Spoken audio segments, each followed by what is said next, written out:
Bismillahirrahmanirrahim. Assalamualaikum warahmatullahi wabarakatuh.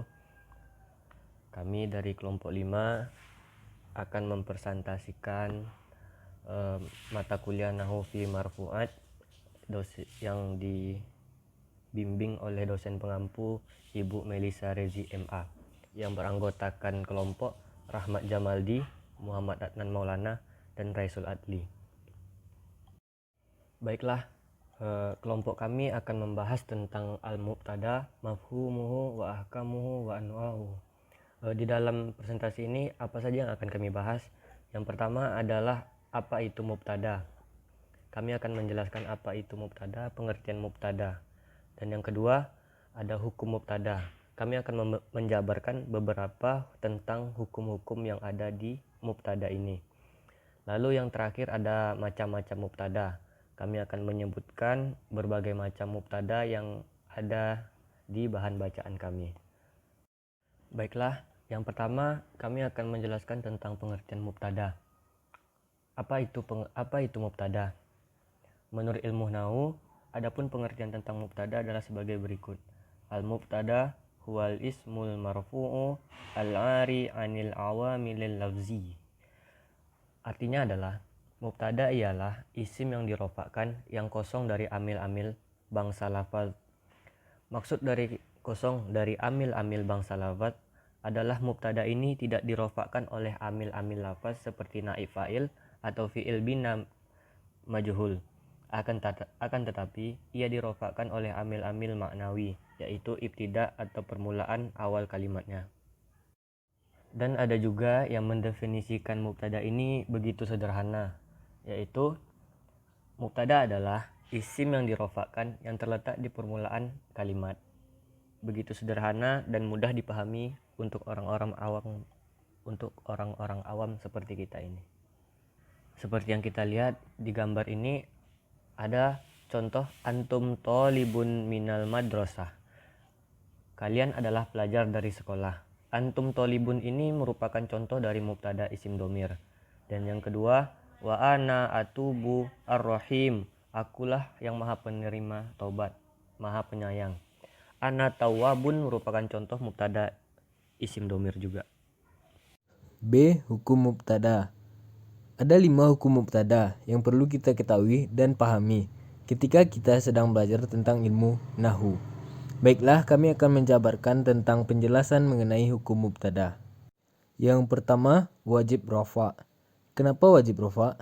Sesungguhnya mubtada itu terletak pada keadaan terkuatnya, yaitu ibtida atau permulaan.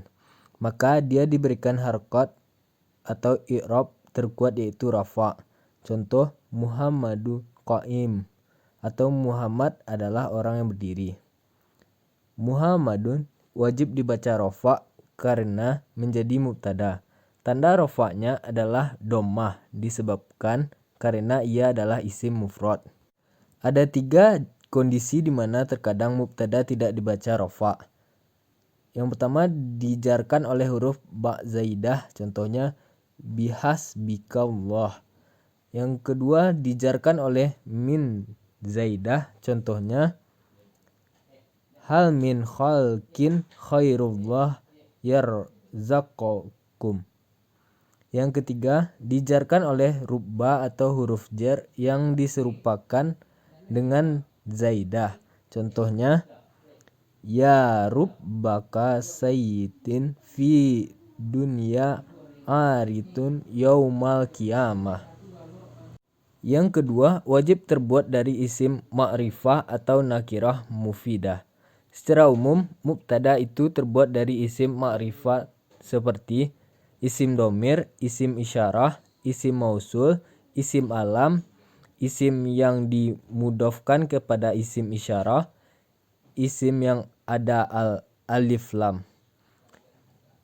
Yang ketiga, boleh membuang mubtada jika ada dalil yang menunjukkannya. Dalam ilmu nahwu, kadang mubtada juga boleh dibuang. Contoh, suratun anzalnah.